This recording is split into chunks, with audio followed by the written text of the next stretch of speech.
یہ کہانی ہے ایک ایسے خوشحال بادشاہ کی جس کے پاس سب کچھ تھا، لیکن پھر وہ ایک ایسے دوراہے پر آ کھڑا ہوا جہاں ایک فیصلہ اس کی پوری دنیا بدلنے والا تھا۔ یہ صرف ایک بادشاہ کی داستان نہیں، بلکہ اس ایک انتخاب کی کہانی ہے جو تقدیر کا رخ موڑ دیتا ہے۔ ذرا سوچئے، اگر مشکل آپ کے دروازے پر دستک دے تو کیا آپ اسے آج ہی خوش آمدید کہیں گے یا اسے کل پر ٹال دیں گے؟ یہی وہ سوال تھا جس نے بادشاہ کو پریشان کر رکھا تھا، اور اس کے جواب پر ہی اس کی پوری سلطنت کا مستقبل ٹکا ہوا تھا۔ تو جناب، کہانی کا آغاز ہوتا ہے بادشاہ کے ایک بہت ہی پر اسرار اور عجیب و غریب خواب سے۔ ایک ایسا خواب جو اس کی پرسکون زندگی میں آنے والے طوفان کا پہلا اشارہ تھا۔ سوچیں ذرا، دن کے وقت ہر طرف شاہی شان و شوکت اور سکون، لیکن جیسے ہی رات ہوتی ایک ہی خواب بار بار اس کی نیندیں حرام کر دیتا۔ یہ سلسلہ پورے 3 مہینے تک چلتا رہا، اور یہ خواب اس کے ذہن پر ایک بھاری بوجھ بن چکا تھا۔ اور خواب بھی کیا تھا؟ ہر رات ایک پراسرار عورت اس کے محل کا دروازہ کھٹکھٹاتی اور بس ایک ہی سوال دہراتی: بادشاہ، میں آ جاؤں یا کل؟ بادشاہ بالکل سمجھ نہیں پا رہا تھا کہ آخر یہ کون ہے اور اس سوال کا کیا جواب دیا جائے۔ اور پھر کہانی اس موڑ پر آتی ہے جہاں ایک مشورہ سب کچھ بدل دیتا ہے۔ بادشاہ آخرکار اس عورت کو جواب دینے کا فیصلہ کرتا ہے، لیکن اسے ذرا بھی اندازہ نہیں تھا کہ اس فیصلے کی قیمت کتنی بھاری ہونے والی تھی۔ بادشاہ اپنی چھوٹی مگر بہت سمجھدار بیٹی مہرالنساء سے مشورہ کرتا ہے۔ بیٹی کا جواب بڑا عجیب تھا، لیکن بادشاہ کو اس کی دانائی پر بھروسہ تھا۔ اس نے فیصلہ کیا کہ وہ بیٹی کے مشورے پر عمل کرے گا، یہ جانے بغیر کہ ایک لفظ اس کی دنیا الٹ کر رکھ دے گا۔ بس بادشاہ کے منہ سے آج ہی آ جاؤ نکلنے کی دیر تھی کہ جیسے قیامت ہی آ گئی۔ خواب کی عورت تو غائب ہو گئی، لیکن حقیقت میں پڑوسی فوج نے حملہ کر دیا اور پلک جھپکتے میں اس کی سلطنت چھن گئی۔ بادشاہ کو اپنی بیٹی کے ساتھ ایک خفیہ سرنگ سے بھاگ کر جان بچانی پڑی۔ سلطنت کا چھننا تو بس شروعات تھی، بادشاہ کی اصل آزمائش تو اب شروع ہوئی تھی۔ یہ سفر صرف مشکلات کا نہیں تھا، بلکہ وفاداری، دوستی اور انسانی رشتوں کا ایک کڑا امتحان تھا، جہاں ہر قدم پر اسے مایوسی ملنے والی تھی۔ بادشاہ کو سب سے پہلے اپنے اس خاص ملازم کا خیال آیا جس پر اس نے ہمیشہ انعامات کی بارش کی تھی۔ اسے یقین تھا کہ اس مشکل وقت میں وہ شخص اس کی وفاداری کا حق ضرور ادا کرے گا۔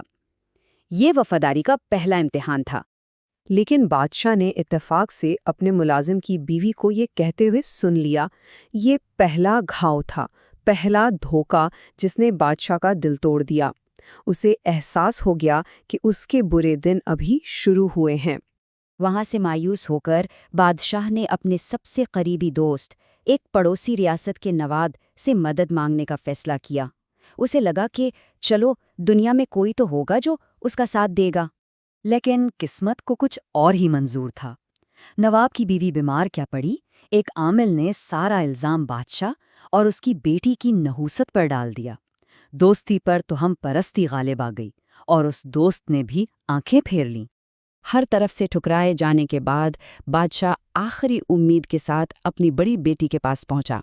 وہاں ان کا اتنا شاندار استقبال ہوا کہ ایک لمحے کے لیے بادشاہ کو لگا کہ شاید اب اس کی مشکلات کے دن ختم ہو گئے ہیں۔ مگر قسمت یہاں بھی ان کا امتحان لے رہی تھی۔